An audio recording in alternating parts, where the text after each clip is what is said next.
What is up, everybody? I'm Scott Melker, and this is the Wolf of All Streets podcast. Today's guest is the founder and CEO of SwissBorg, a crypto wealth management company that's reshaping the current financial system. Building on the principles of blockchain, meritocracy, and fairness, SwissBorg is servicing over 100,000 users in the crypto space. I can't wait to learn more about our guest Cyrus, what SwissBorg is up to, why he founded it, and what he thinks of the current market conditions in crypto. Cyrus Fazel, thank you so much for coming on, man. Really welcome. Thank you so much. It's really excited to be here with you, Scott. I'm sure we're going to have a lot of fun. Thank you. So before we get into the questions, once again, you're listening to the Wolf of All Streets podcast, where 2 times every week I talk to your favorite personalities from the worlds of Bitcoin, finance, trading, art, music, sports, politics, basically anyone with a good story to tell. The show is powered by Blockworks Group, a media company with over 20 podcasts in their network. Check them out at blockworksgroup.io. And if you like the podcast, follow me on Twitter. You need to check out my website and join my newsletter where I share all my trades, charts, analysis, market thoughts, lessons on improving your trading and investing. You can check that all out at thewolfofallstreets.io. So now to get into what's more important. Man, Cyrus, what is going on in the market right now? Would you think it's fair to say that we're experiencing some euphoria? I should preface, we're speaking at the end of November. This will probably come out next week and everything could change. But do you think that the market is euphoric at this point? Yeah, I think so it is. But it's driven through something different though. I think so, the picking up of volume, the trading, all of that has to do of not only like hype, like back in 2017, though it looks like it's almost like 3 years ago, exactly day for day, right? It looks like it's slightly different. It has this, this new decentralized movement, this new digital movement that goes with this confinement that we're all living. And it looks like there is, more institutional money in, it looks like it feels better. But then when you're in a bubble, it always feels good, right? So it's always hard to say, but it looks like there's more fundamentals behind it. There's more use of blockchain. There's not like only some few proof of cases. We're having great initiatives that are happening with CBDCs, and we've seen it right recently with China. We have all this DeFi craze that, really went bananas this last, 10 months or so, going from 1 billion to over 14 billion of pledge, Stablecoins and other cryptos. So it is something euphoric for sure. And we're going to have a lot of swings most probably in the upcoming days. But there's a lot of room for improvement as well from Bitcoin itself and other crypto assets, which is still today a very small portion of what the financial markets have. So, yeah. I mean, I agree. I don't think we've actually reached peak euphoria, and not even remotely comparing it to 2017, as you said. I mean, at this point in 2017, we were there, right? These were the final days. Everybody and their mother was calling you about Bitcoin. I haven't, I'm starting to see the tip of the iceberg with that kind of behavior. But like you said, I think it's different money and, dare I say, better money this time, people who are buying it because they want to hold it, not because they want to sell it soon for more money. So I think that's great.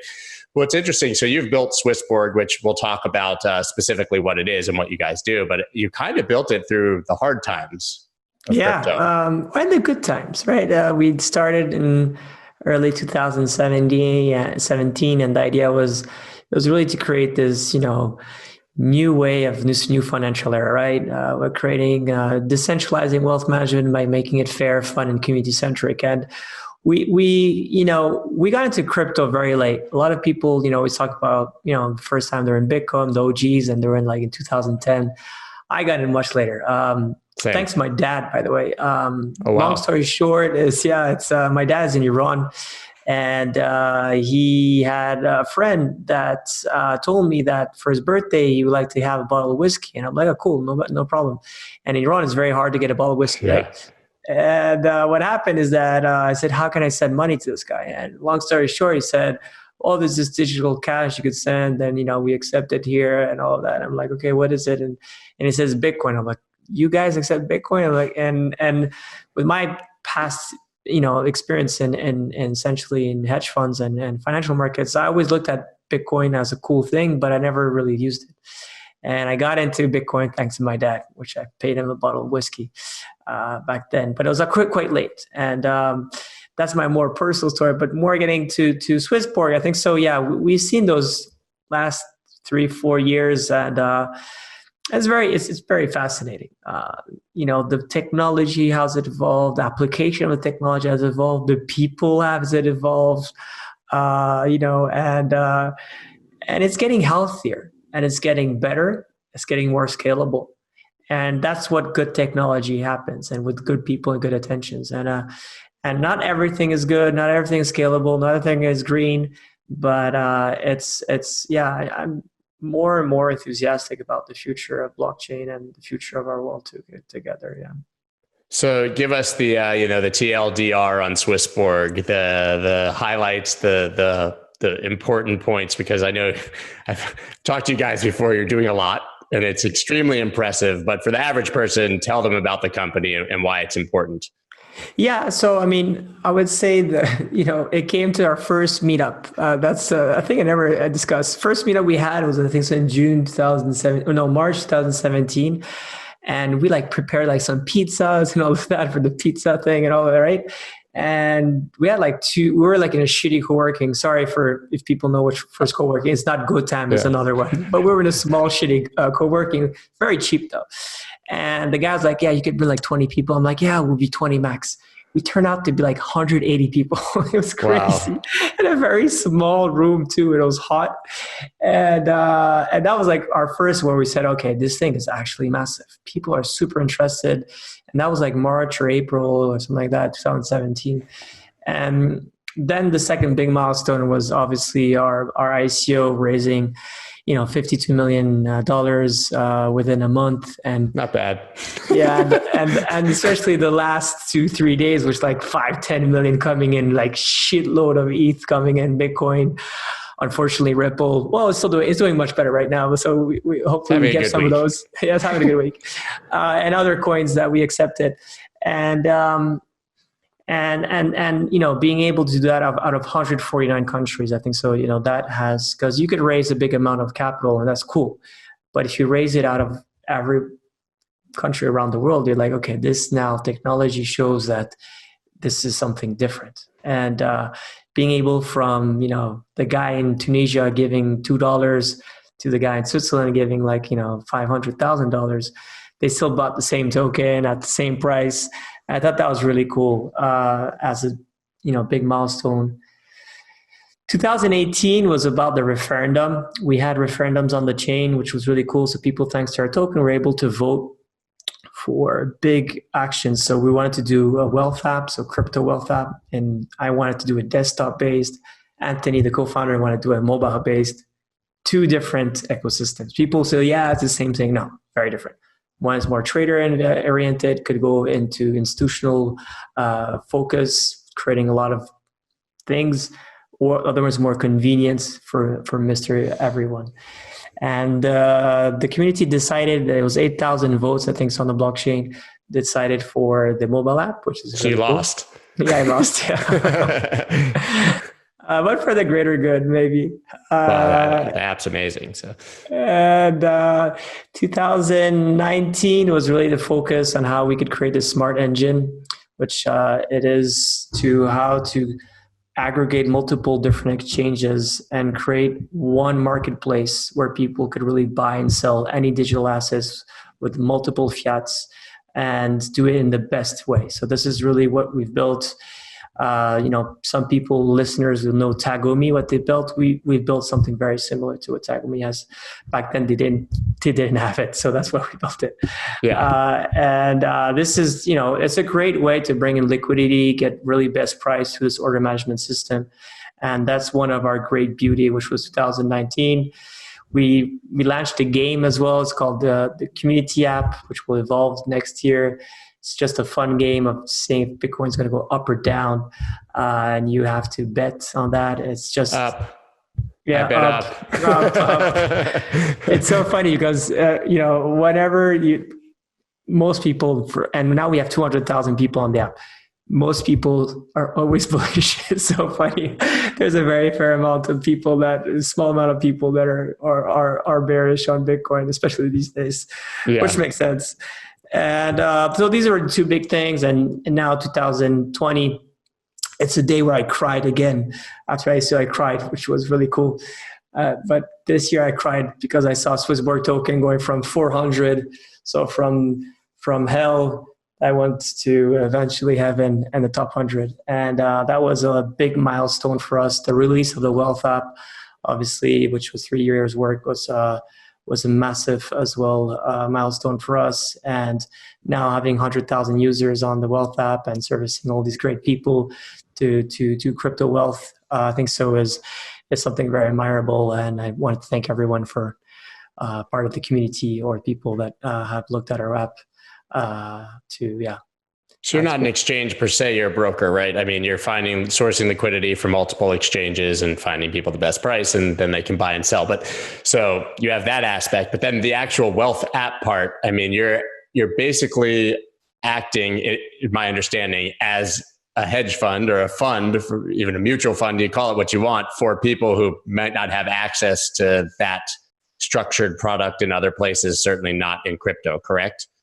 Yeah, I think so. So that has been always the great, vision of SwissBorg, is that a lot of people like yourself are traders, but there's not so many of those people, right? And though a lot of people should be investing into whatever they need to be investing in, whether it's crypto, if it's stocks, if it's real estate, people have to be investing, because right now we know with monetary policies, which are just printing shitload of cash day by day, everyone is with zero interest rates or negative yields and a high inflation rate, people are losing money. And our generation, of the 80s or the generation after the 90s is even worse. These people, if they don't inherit a fair amount of cash, they will never be able to buy houses or apartments. It's just going to be more and more difficult for these people. And back then, our parents, it was very different. You didn't need to essentially invest so much because you had deposits in your bank, and you could save cash. You can't save cash anymore. Cash would give you 10% a year. I mean, exactly. And I think so. We're trying to fill that gap and hopefully be able to make that any person around the world is able to invest in a smart way. And that's what we're trying to do at SwissBorg. Is very soon we're launching this smart yield. It's a robo advisor that enables anyone to create their account, deposit different cryptos, and get a yield on maximizing the returns and minimizing the risk. And that's what most hedge funds try to do, most money managers try to do, and we do this on individual cases to make sure that, even if you're not a trader, well, then you're able to get a great rate of returns. And this is what we're going to be doing more and more, is to bring in investment themes, structured products on an individual basis, and could have a tailor-made risk and get to have a better investment experience. And I think so that is something that I've built for the last 10 years in wealth management, hedge funds, and different things that could be done into crypto, because it's just now easier to create great tech on top of it and to scale it. And that's really what we're focusing on here at SwissBorg. So where does crypto at the end of 2020, because I know it would have been a very different conversation at the end of 2019, where does it fall into a responsible investor's portfolio? Say someone who's 44 years old with 2 kids. How much exposure should a person like that have to crypto in their overall portfolio? I think so. The most fascinating case, I mean, I would always say back then that, if you look at Bitcoin 2014, 2020, which had uptrends, but it had like 80% drawdowns as well in that time. It would always give to a regular portfolio a balanced mandate of, fixed income and equities. It would give a much better Sharpe ratio, and therefore you would have better performance with lesser risk. And that's 5-10%. I think so now it's slightly different, because again, the yield part it's a new asset class within it. It's a bit like what I used to do, right? In the trading floor, I would call different banks and see, what's the LIBOR rate of different banks. And based on the ratings, I would go with Rabo if I want a AAA bank. If I wanted to go have a higher risk. Yeah, I'll go for another one, have a higher interest rate. But that doesn't exist anymore. And all that interest rates is happening now through these decentralized financial applications. It's happening as well to decentralized exchanges, and we're getting great yields because we're reducing the intermediaries. And now you could almost say like you could put a very big amount of your capital. It could be, if you put 30% of all your capital into this crypto money market game. Right? Besides, if if someone gets hacked, that's a technological hack, then it's going to be very risky. But if in terms of performance, if you're USDC based, you deposit USDC, I mean the risk is not there. Right. So we're talking about, for clarity, and this is how I approach it as well. Like, it used to be, how much of your portfolio do you want in Bitcoin? Right. And maybe you would have like a small percentage of your crypto portfolio in some other altcoins. But now when we say you should have higher exposure to crypto, you're actually saying deposit stablecoins, specifically USDC, because we know that it's backed more than 1-for-1, not like Tether that has question marks, and just earn your 8.5, 9, 10. Sometimes, I mean, we're seeing higher percent and call it a day, right? So it's not even, you're eliminating the volatility of Bitcoin to a large degree with, if you're in 30%, maybe half of it's stable coins and half of it's Bitcoin or something. And on top of it, I mean, in our wealth app is the case, with Paxos Gold, I mean, these guys are super credible, right? So again, you could deposit, invest 5-10% more into gold. And that's really, I think, so the most interesting part of crypto is that, we had those generation of Bitcoin and Bitcoin lights, all these Litecoins and all that. And then the protocol started to come in and these utility tokens came in, but there's more and more asset-backed tokens that is just changing the game through stablecoins, through tokenized assets like gold. And we'll have, obviously stocks will come in, we'll have the investment universe that just offer these new asset classes. And 2, 3, 4 years from now, probably most assets and new asset classes will be on the chain, and therefore you would be able to put 100%. It's interesting because you kind of talked about when you were on the trading floor, you had this tiered approach, right? You would see more risk, but for more interest, but maybe you go with a AAA bank and take less interest. And that kind of reminds me of how we've seen DeFi evolve, right? Because you have the, SwissBorgs, you have the Celsius or the BlockFis and the Voyagers and all these where you can, it's kind of like a bank, you just put your money in, not saying you guys, but you put your money in, that you're going to get it. But then you can go way down the line to like food coins and Uniswap and yield farming, getting hundreds of percent if you're willing to take the risk of a rug pull or something. So where do you guys fall in that equation? When you say, if I send Bitcoin into the wealth app and you're going to gain yield, is it wrapped Bitcoin? How are you doing that? Yeah, that's a great question. So I think so, we look at 3 to 4 different ways to play this game, right? There's the centralized exchange, as just said, Celsius and others. So what you're looking there is just the same job I did 15 years ago, right? You look at counterparty risk, and to do the credit risk for these counterparties, there's different ways of, funding, who they lend the money to, what's their team, what's their legal structure, what's the reputation, what's the link that you have with them, and you could look at that. I think so. That's like the more traditional finance. There's still more things to do into it because there's still that hacking problem. So you want to know like what is their custodian and if it's good or not. On the more funky stuff, which is more the decentralized financial applications, this is a new world. And this is what I love the most about what we're doing here. Rather you're an accountant, an engineer, or trader or an analyst, you have to reinvent your way of thinking. And the scoring methodology is very different. And it's obviously the first thing is to have now an investment team that's not only a quantitative analyst that you've been having in hedge funds for some time. You need engineers. You just need like security, blockchain engineers that have to do auditing, or you have to rely on few sources of great auditors that we know for some time, and their job is well done. And because there's no S&P of credit rating of DeFi yet, right? There's people are trying to get there, but we don't have Standards and Poor's or Moody's or things like that. So that's what we try to do at SwissBorg, is really create this investment universe first. And the first is the investment universe. How you determine it's, are these guys smart contract? Has the audit been well done? Can we reapprove if the audit has been done? Yes, that's the first level. Then the second level would be look at, what is really, what is the yield? Why are they offering crazy yields there, right? If there's an idea to that, okay, maybe there's yield farming done through this platform, giving great yields.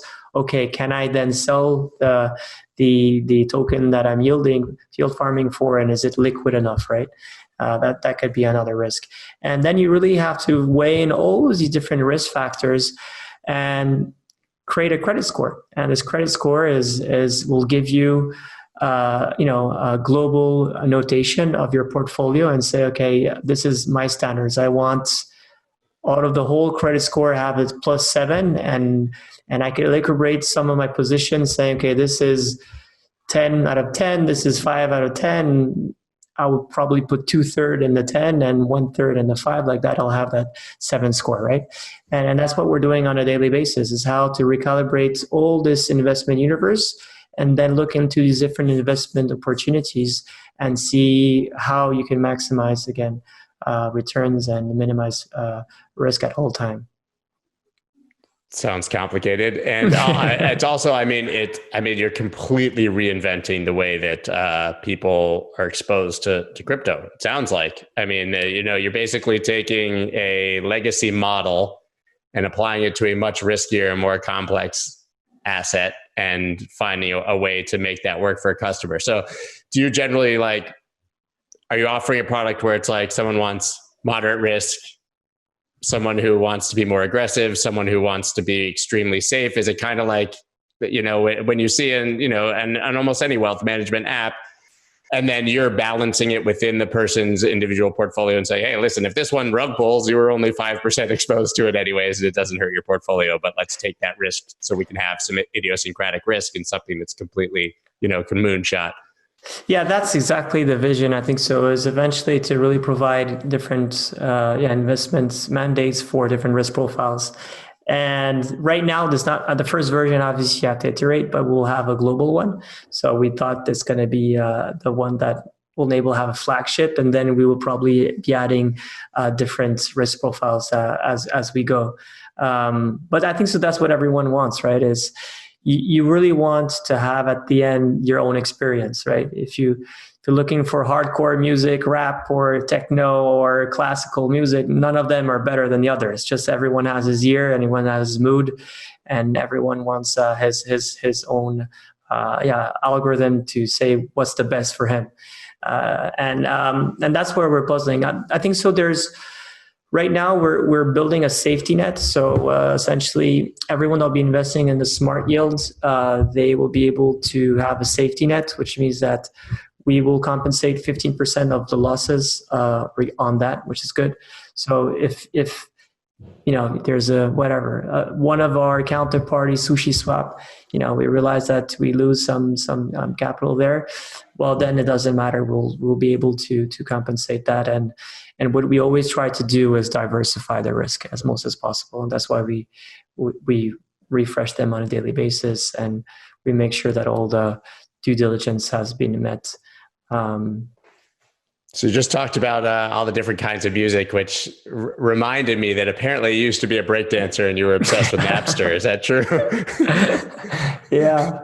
Myself and Alex, my brother, back then, man, we used to breakdance for a long time. And Napster was for me, it's my biggest point of decentralization. I think so. I was a teenager as well. I was like 16, 17, something like that, 16 maybe. And it sucked back then because we arrived in France. We grew up in the States. We arrived in France and music was horrible. The only way you were able to get, cassette tapes was to call my cousin in New York. She would send us some cassette tapes, which was cool, like Wu-Tang and all these different things. Yeah.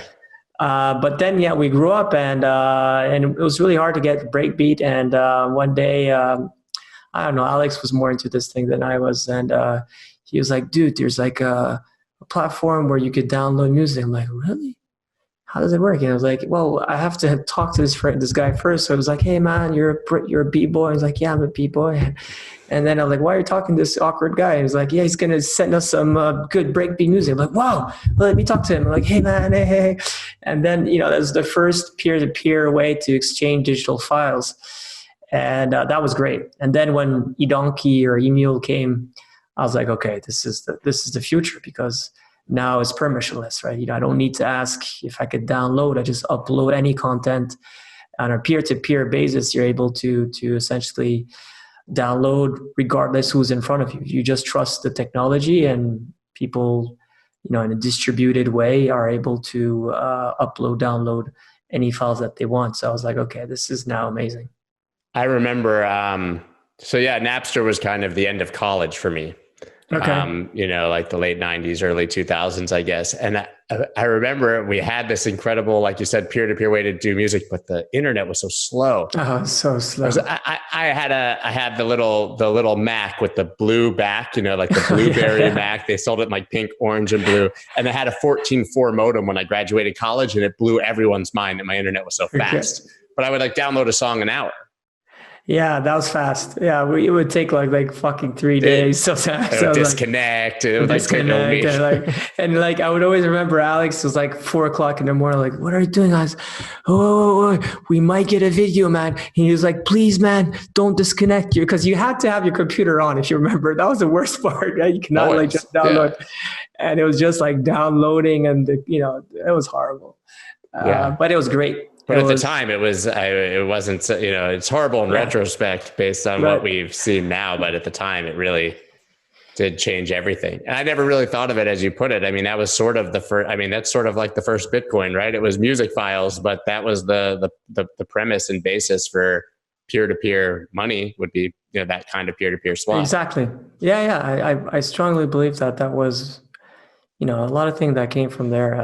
I think so had to reinvent a lot that peer-to-peer way of doing things, and how to, not only the pirate thing, because obviously there was a lot of pirated files, but there was a lot of files that were genuine DJs of breakbeat that were making their own files, and there was obviously no other way to share it. And I think that was the game changer.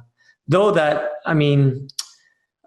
Tor, BitTorrent, they had their own token. I never really looked into that token so much. BTT, BTT, yeah. That it enables you to have a better upload and download speed, I think. Yeah, so people have traded it, but I don't know how much utility it has. It's a Justin Sun product, so apparently he claimed that like 30 billion people were using it or something, and everyone went nuts. They're like, are they on Mars? Like, where are these 30 billion people that are using your token coming from? But this guy's amazing. BitTorrent was another one, though, amazing, really a game changer, and I was excited when they tokenized it. I think it's very cool. It just hasn't reflected necessarily in the price. But speaking of tokens, so you're doing all of these things that kind of reflect legacy systems, wealth management, and obviously investments, but it's tokenized for you, right? You had an ICO. So what is the purpose of the CHSB token? What is its utility, and why did you decide to go that route? Right.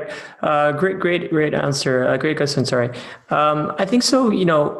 When you do an ICO, you quickly understand that you're community centric, and that you need to have a token that has a great use. Back then, which was good, is that you were able to sell an idea and people buy the idea and buy your token. Now it's a bit the opposite. You build great tech, then you yield farm your token that has different usages, right? But a lot of those companies very often have funding probably from the regular way, such as Campa, and which is a great project. I think so. What we really want to do at SwissBorg is create a token that is really the heart of ecosystem, and to live the dream of building a DEO, decentralized autonomous organization. And as we did this in 2017, obviously the best protocol back then was to do it on ETH.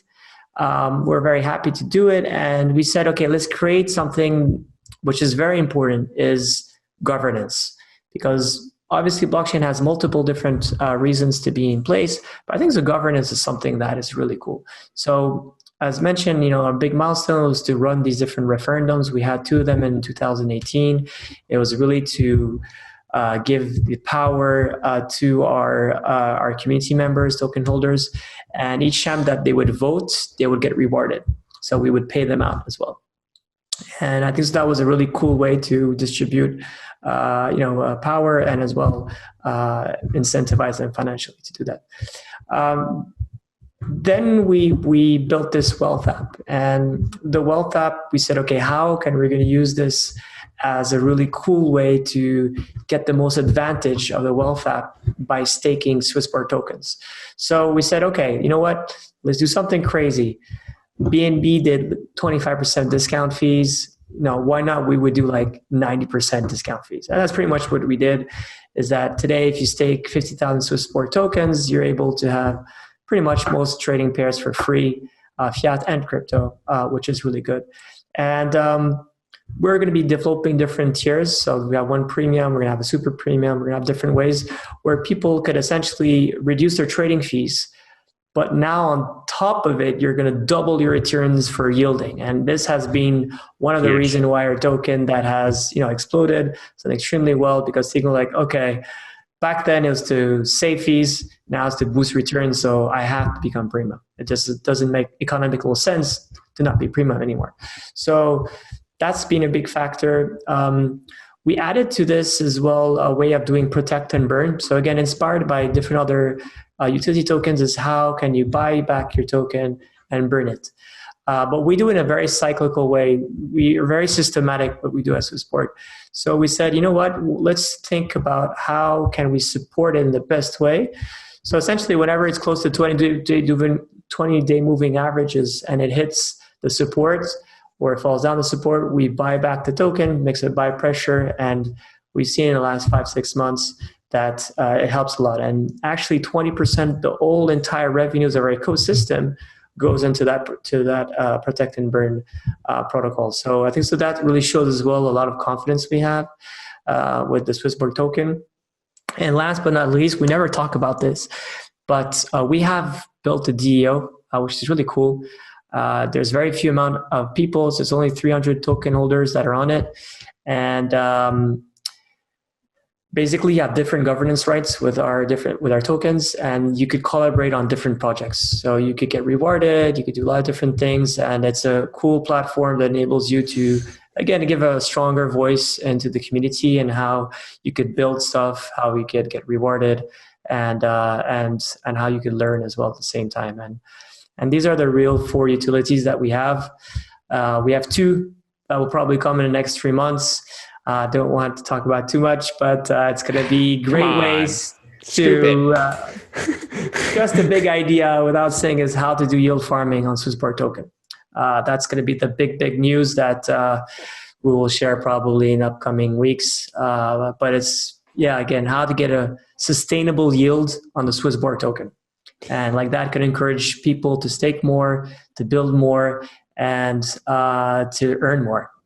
Sick of paying ridiculous fees to trade crypto? It's time you try Voyager. It's hands down my favorite place to buy and trade crypto, and it's 100% commission free. Voyager gives you easy access to more than 40 top crypto assets, and you can instantly transfer cash from your bank account so you never miss a trading opportunity. Even better, you can now automatically earn interest on your crypto holdings. Currently, they are offering 6.5% interest on Bitcoin and 9.5% on USDC. Yes, you heard that correctly, 9.5% interest. And there are no limits or lockups, so your funds always stay liquid. Find out why so many people are making the switch to Voyager. Visit investvoyager.com or search for Voyager in the iTunes or Google Play Store and get $25 in free Bitcoin when you use the promo code SCOTT25. That's SCOTT25. Sick of paying ridiculous fees to trade crypto? It's time you try Voyager. It's hands down my favorite place to buy and trade crypto, and it's 100% commission free. Voyager gives you easy access to more than 40 top crypto assets, and you can instantly transfer cash from your bank account so you never miss a trading opportunity. Even better, you can now automatically earn interest on your crypto holdings. Currently, they are offering 6.5% interest on Bitcoin and 9.5% on USDC. Yes, you heard that correctly, 9.5% interest. And there are no limits or lockups, so your funds always stay liquid. Find out why so many people are making the switch to Voyager. Visit investvoyager.com or search for Voyager in the iTunes or Google Play Store and get $25 in free Bitcoin when you use the promo code SCOTT25. That's SCOTT25. If you gamble with Bitcoin, you need a sportsbook that doesn't just slap the word crypto on their homepage and call it a day. That's why you need MyBookie. They're the only sportsbook capable of taking your Bitcoin obsession and turning it into huge cash prizes. Do you want a 100% bonus on your first 3 deposits? No deposit fees? Huge deposit limits? And withdrawals processed within 24 hours? MyBookie's got you covered. But that's just the tip of the iceberg. Do you want to know what's really going to piss off all those people who told you to stop talking about Bitcoin 10 years ago? MyBookie's crypto rewards program. Receive cashback, free bets, huge bonuses, and exclusive promotions simply for using crypto. One deposit makes you a crypto rewards member for life. That means cashback, exclusive offers, and more forever. But we're still not done. MyBookie knows that your love of crypto is matched only by your hatred of credit card fees, so they decided to issue back those credit card fees in the form of crypto rewards. And they're doubling it. So if you incur $10 in credit card... So protect and burn is so interesting. And you said you're taking, did you say 20%? You basically set aside for that. Is that effectively an insurance fund? Like price drops too much, we guarantee we're going to buy it back. So you're providing a guaranteed floor and you're saving money to do that. Exactly. That's exactly it. Yeah. It shows again how important the token is for us. And we're only 7 months out. So the revenues we're making are not great, but this month probably made $600,000. It's quite cool to say that $120,000 only going to that protect and burn, which is, I think, so a good thing. And that will boost, it will protect the, a little bit like Gandalf, the you shall not pass, that thing, right? And push that support again, right? You're talking, I was a total Lord of the Rings nerd as a kid. Okay. So every holiday, my parents would buy me some different version of something Lord of the Rings. I was so obsessed with it. I even tweeted the other day about the all-time high using the one ring to bind them quote with one mind to bind them. So I still, any Lord of the Ring reference is a winner with me 100%. So I want to dig in more, to what it's like to be a founder, the challenges of that. I know we talked about kind of building through the crypto winter and all of that, but I mean, everything falls on you, right? At the end of the day. And I think it's even more unique in the crypto sphere because you have the token and governance in a community, and you just answer to a lot of people, even though you're the boss, right? Yeah, well, we try to really make sure that I'm probably a leader and I influence the network, but we try to have this more Swiss way of leadership, which is really that the idea of Switzerland is really to have this real direct democracy and have that the man is not the one, it's men that will decide the fate of the network. But practically, though, on a daily basis, I'm still the CEO of this company, right? So, and it's great. It's amazing because you could be considered as a piece of shit, the Dark Lord of 2018 when your token drops, to the God of 2020 when your token goes 10, 12, 15x more. And you have to always embrace that yin and yang approach of life, which is in the dark matter, you can learn a lot of good stuff. And in the white matter, you could learn a lot of good stuff too. And me as an experience, I think so. The thing that you have to have is that obsession that's very close to insanity. But you should not repeat the same thing. You just have to learn by your mistakes. Right. Insanity is doing the same thing twice and expecting a different result, right? So, but it's always that obsession to insanity, just to not to replicate in the same way and create a new approach and grow from it. And it's really a fascinating thing that one thing for me, it's the visualization part. It's really where the SwissBorg token here. I don't have a t-shirt today, but usually I have t-shirts. I have everywhere the token.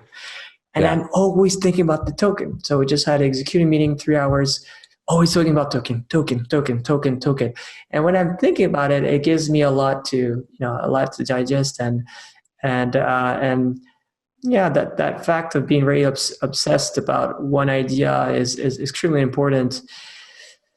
The number 2 rule that I will give is to, just bring the best people around you, humanly, technically, and philosophy, obviously. And that has to do a lot too, right? If you bring in technically the right people, but humanly the wrong people with the wrong philosophy, it's not going to help you in the long run. And we are so lucky at SwissBorg that we recruited a lot of amazing people. We had to change from my financial background, Anthony's financial background, to a financial technology company to now a technology finance company, which has been a massive spread of brain and everything. So that was very hard for us, but it's so much easier now, I think so, and better. And we're more a Google than a bank, right? It's more that than on a smaller, more agile approach. But we're more really a tech company today, and that has to change a lot in the culture and how you build stuff and how you learn from it. And the last thing that I would really think about, especially for blockchain, is that you always have to think community first, and doing the Powwow videos I do every Tuesday, doing the transparency with them, building with them, getting the feedback loops with these people that are amazing, and I think so that's something that we really appreciate at SwissBorg, and the trust that we put in the community, and the community or the trust they put in us as well, is a bond that really creates something magical. Yeah, it's incredible. And I was talking to your brother the other day, and in passing, he sort of like said, well, our 80 something employees and this, and I didn't realize you guys were so big. I mean, You're not like, this isn't like some lean little team of 5 guys in a shared workspace, as you said. I mean, you guys are a big company. Yeah, now we're big. Yeah, 80 plus, probably be 120 next year. So yeah, it is scaling a lot. I never thought in my life, being in a company with so much people, because in finance, you're always like 5 people, 10 people, or, working in a bank, but still in a small department. Now it's just bigger, and it's different. It's really cool to learn every day, and hopefully inspire as well people. But that touches on what you said. Like, you wouldn't think you need 80 plus people when you see the front end and you see like, okay, they're wealth managers and there's probably some tech guys back there doing things and pushing buttons that we don't understand. But what are these 80 people doing? That means you have a lot of departments, people doing a lot of things. And I guess you dig into it, quants and tech guys building. But what are these people doing? Like how, what are they all doing? Yeah, it's over the half of the workforce now is engineers essentially. So it's scary to see how much work should be done, and which makes sense. I mean, look at Binance at 2000. I think so. Coinbase, the same thing, and yeah, I remember Nicolas, our CTO, one of the smartest men in the world. He's like, yeah, but Cyrus, the engineering team is like a pizza. You need 6 slices. More than 6 doesn't work. I'm like, motherfucker, we're like Pizza Hut now. We're like 40. You want to hire 40 more next year? All you can eat pizza buffet. Exactly. And he's like, yeah, man, I never know it's going to be that big either. And even with that, it takes so much time but then the beauty of SwissBorg, and I think so, I have nothing bad to say against Revolut, or to PayPal either. These are 2 biggest fintechs ever, right? Europe, #1 fintech, PayPal, probably the biggest fintech in the world. But you see there how it's, one is software company, PayPal obviously was acquired, and different things that go with it. But you see that now when they're incorporating tech like crypto, they need to go through Xapo, which need to go through Paxos. Sorry, Paxos, which is a great company, and I think so. It's very smart for them to going through them. But it's quite weird. You're like, okay, man, you guys like how many 5,000 people? You can't even incorporate. You can't build this, yeah. Like you guys can't build this yourself, and it's going to be such a huge market, right? I mean, the cash. It's the biggest driver of the Cash App, which is a competitor, right? So the example's there. But when you get to be such a big company and you have such a legacy behind it, I imagine then it's very difficult. And then you have the other companies, which are these Revolut that don't necessarily have this engineering culture, but that take a lot of stacks from a lot of different bricks of different technology, and then scales so fastly by the acquisition of customers that they're in the acquisition of customer business, but not in the tech company. And I think so.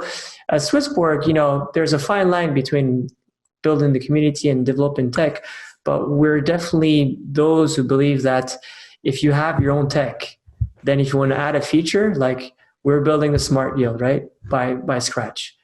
You want to have a yield on SwissBorg token? Hey, no problem. We're going to work it out, right? You want to have different risk profiles there? Okay, well, we could build it, right? And then you could add in more and more, and vertically, you could start to build a lot of application, a lot of products that are extremely interesting. And I think so that's something great that we've built, is that we have aggregated a lot of exchanges. Now we're aggregating a lot of different decentralized fund applications, but then we're building on top our own products, and it's our technology, and that's a winning strategy, I think so, because you're capturing already what exists, which is great, but you're building on top your own intelligence and your own products that could be automated and could scale as well, because all we're building is Scala, which is one of the best programming language that's invented in our city here in Switzerland, and it's used by Twitter and a lot of different great tech companies. So that's, I think, it's a big plus at SwissBorg. So I talk about PayPal all the time. I mean, I think obviously it's massively bullish for the space that 200 plus million people are going to be exposed on a platform that they're comfortable with. You know, it kind of removes a lot of the barriers to entry.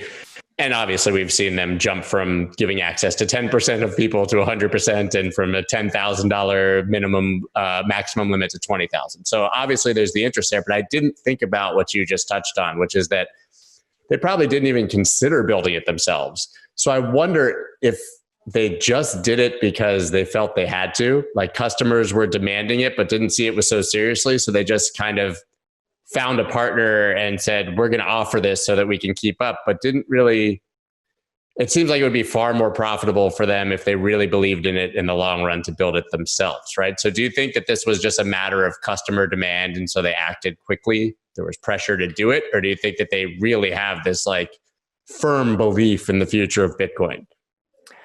A lot of people have been talking about this for some time, about how PayPal has always been like the dark vader of Bitcoin. I don't really know. I don't know so many people from PayPal. I just knew some people from the Tokyo team, which had crypto, and some of them participated in our ICO. Right. So, but what I know is that when you're touching to something that has some legal pressure in the States, you don't want to do it yourself. And I think so that's the thing. Yeah. Now that the SEC and CFTC is not on board 100%, but getting more on board in, and this great way of Wyoming license that seems to be pretty much approved now. Anyway, Kraken is using it very well. There's more and more confidence that we will see eventually big players getting into it. But I think so their default thoughts is like, okay, let's test it. Let's give all the pressure on these guys, you know, and maybe let's integrate it. And one day, if we really want to make a move, we'll make a move. But that's a losing strategy. I agree. Probably, I mean, I mean, I get why they would do it, but that's not a real, that's what I was kind of getting at. I mean, that's not a real commitment to it, right? No, they're basically saying, Paxos, you guys, you know, you go back it, you build the tech, you do all the work, and you take all the blame if this goes down, right? Yeah. And I understand it, but hey, I mean, with DCEP been launched in China, Libra, I'm pretty sure these guys are going to launch very soon. It's just about time about these guys. If they don't have a wallet, they will not be in the wallet business anymore. So, yeah, I think so. We've seen with time that there's been a lot of Napsters that, you know, could have changed the world financially. They changed the world philosophy, but they didn't change it, say, financially. And I'm sure there's a lot of fintechs today that will eventually get kicked out, and there's going to be these Alipay, Tencent, WeChat guys that are just going to take over the market. And you know, I think so. Line is doing great business there. We never talk about Line because it's Japanese and it's in Thailand, but these guys have their wallets, they have their token. You know, they're very vocal about it in their own countries. So we're definitely going to see some great actors, and I think so. Switzerland has a great position regarding crypto in general. And you know, I think so. That's why we call it home today, SwissBorg. So do you think that sort of half-assed commitment from companies like PayPal in the end is going to force their replacement by people who have gone all in and done it the right way, kind of like what you're talking about? I mean, I think PayPal, now that I'm thinking about it, they're at tremendous risk of being replaced. I mean, crypto is much better product than PayPal, right, for sending money. It's always interesting to hear, hey, we're going to accept Bitcoin, which is probably a better version of PayPal itself. Or certainly stablecoins are. Stablecoins, yeah, for sure. I mean, so I think that when I'm thinking about it now, as we're having this conversation, they just don't have much vision. I think so. They have a great vision, probably. It's just that, it's the thing is like, if you're talking about this industry with boats, right? SwissBorg, we're like that, that small jet boat that you do like wakeboard and like a mastercraft, right? We're like a cool guy. We can onboard a fair amount of people and we could jump around and go super fast coast to coast. When you have that huge sailing boat, that's the oil tanker, Titanic model, which is not PayPal, by the way. I really have respect for PayPal. Yeah, I love PayPal too. But don't have that agility to move so quickly. They need to have, 2,000 validators before making, change the color of the brand of PayPal. Well, then obviously, incorporating new technology is just going to take more time, and the risk that goes with it is going to take more time. And then you see the guys that are starving like us that need to want to change the world and are able to take the risk for it. And I think so. That's why we've seen with time that there's going to be many blockbusters and Netflix in the next 10, 20 years. And then after, maybe everything will be in the Matrix. But until there it is. I'd rather be Netflix than Blockbuster right now. Exactly. Blockbuster was such a fixture of our childhood. You grew up in the United States. So, yeah. I mean, Blockbuster was the center of youth culture. Blockbuster and the mall, I guess, but two things that have suffered tremendously, certainly in the last few years. But it's just interesting. So do you see a future where the PayPals and the Venmos and all these payment sort of facilitators, they just die because crypto is better? Are they dinosaurs? I mean, it's going to be interesting to see. I mean, PayPal say they have 350 million users, which is probably true. Are they active? And right, that's 350 million people have signed up. Yeah, I used to be I think so. PayPal was the first thing I ever made to I used deposit. to PayPal my ass off. Yeah, there's like only credit card before credit card. I didn't even have PayPal for when in the early 2000 whatever, and I think so. Some of these guys won't be able to match the competition, and we're going to see newcomers, and there's a lot in the U.S. There's a lot in Asia. There's few here in Europe, and it's going to be a very fierce competitor, and probably a lot of people that are backing Libra or part of the association, they're making a smart move.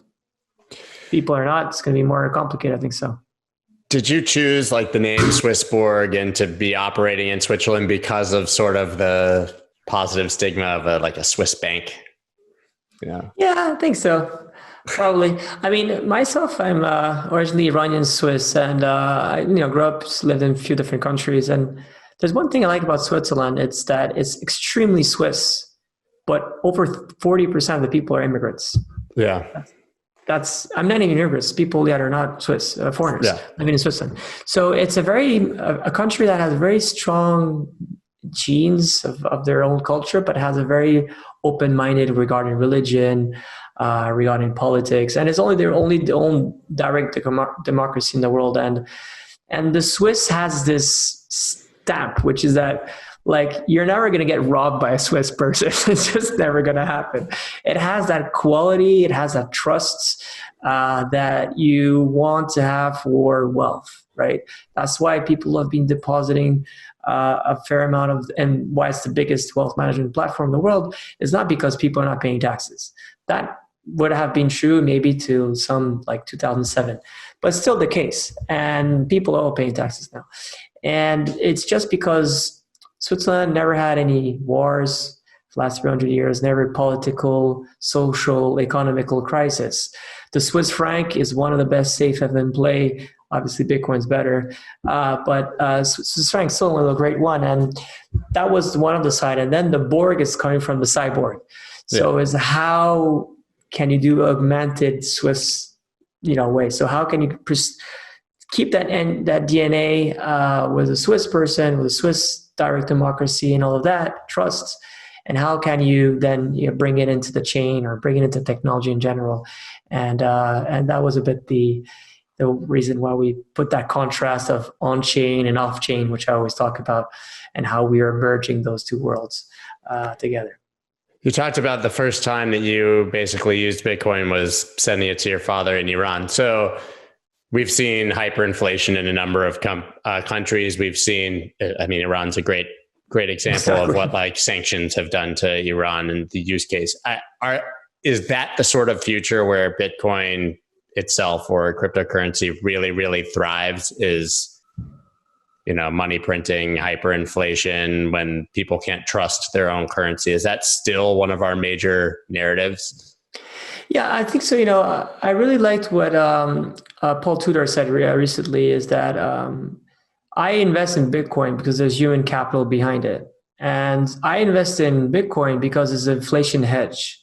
And it's the only inflation hedge that I have that I'm able to essentially invest in human capital. Because usually I short the market. That is the opposite. It's how to essentially short human capital. Yeah, exactly. Short humanity. and I think so. What you could on top of that human capital is that the philosophy behind Bitcoin and throughout Napster and these distributed or decentralized movements, which is that today we are mining and using Bitcoin in the US and Russia, in Iran and North Korea, in Switzerland and France. And we're all in that same position where it's like that we're actually backing the same philosophy, we're backing the same economy, and no one could say anything about it. And I think so that has the real beauty of one's life, is to find its purpose. And I think so, the idea of decentralizing wealth and what Bitcoin has been doing for the last 10 years, and how Ethereum has brought a new game with smart contracts, and how other projects such as Binance, such as SwissBorg or BAT, or all these different applications, decentralized finance, Aave, all these different guys, which are bringing to the table, is something very new and something that has a strong merit. It's not only about financial gain, it's about creating new products that everyone can get access to it, and creating it for a better cause, which is essentially closing that gap wealth that is just bananas, and it's just exponential, that gap. And 10 years from now, it could be very dangerous in the world we'll be living. And hopefully digital assets will be one way that we could reduce that gap and have better equal access to wealth, which is the idea of how to change the world today. It's with wealth. Wealth is it's really that dividend that enables you to get power, and get power is how you could create better things for the greater good. Totally agree. So you just said, you mentioned 10 years down the road. So I know that we're getting up against it with time. So 10 years down the road, where do you see SwissBorg? What's the vision for, that far down the road? Because in this market, 10 years is like 10 minutes, right? We live a decade in a day sometimes with price action, certainly as traders. So what's the vision for 10 years for SwissBorg, and where do you think that the entire ecosystem could potentially be? I'm not asking for wild price predictions or anything, right? More general idea. I mean, the idea is really to be a decentralized autonomous organization where you have a fair amount of token holders around the world that would be deciding the fate of SwissBorg. There won't be any employees, but just people that would essentially build great applications, great financial applications, and more as the product itself, beside the governance around it, is how you could essentially, like Spotify, you get into your app, you choose different investment themes.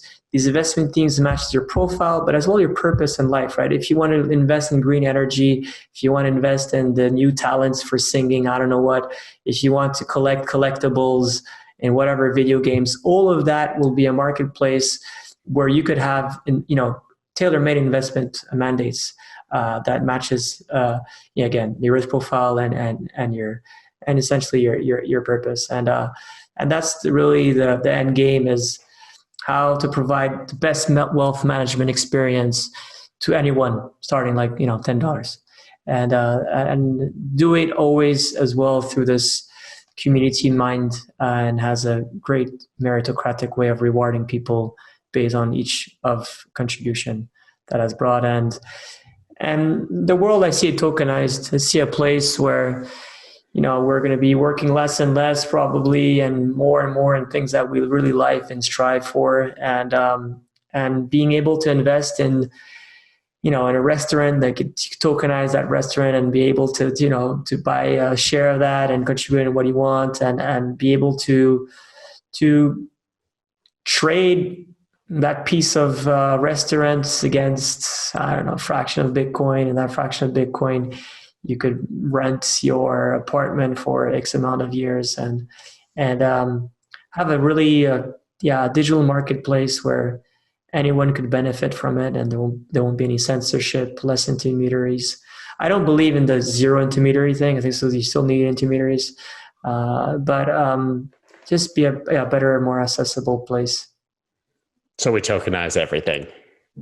Tokenizing everything, exactly. I love it. Well, so I'm writing it down now that you will, in 10 years, SwissBorg will be the Spotify of wealth management. That's it. And we will be trading your employees because you won't have any. But it's an incredible future, and I agree that that's what the world will likely look like. And whether it's any specific cryptocurrency that survives or whatever, the technology behind it and the idea of tokenizing things and democratizing it is, our inevitable future. And then you'll have a lot more free time for breakdancing. Exactly. For sure. Do you still bust out any moves? What was it? Last time I was in the mountains and I tried to move, man. I hurt myself so bad. I was just saying, you always get injured. I get injured every time I try to dance now. Because my moves, I just don't have those. You used to break dance as well, or I just love dancing. I was a DJ for 20 years, and so I used to break dance when I was a little kid. My brother and I used to have matching parachute pants, and we would actually carry this huge roll of linoleum everywhere we went. And there was one day we were allowed to bring it to school each week, and we would put on little break dancing shows. But we were terrible. We were we weren't on the floor doing moves. We'd like to think we were, but we were breaking early turbo no zone, just kind of popping and locking. And exactly. But yeah, man, that's my background as well. Cool. So if they can tokenize everything and give me more time to get back into breakdancing, then that's a future I can certainly support. So where can everybody follow you and find out more information? Twitter, obviously, I'm a bit vocal there. Then there's obviously our website, SwissBorg.com. Check out anything over there. It would be awesome. And and hopefully meet in the real world when we'll be physically allowed to.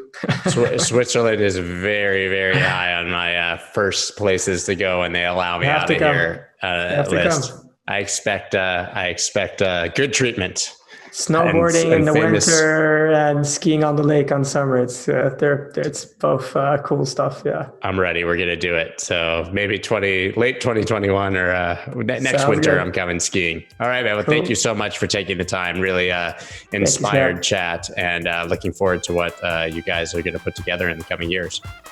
Will do. Thank you so much, and thanks for everyone listening. Cool. Let's go.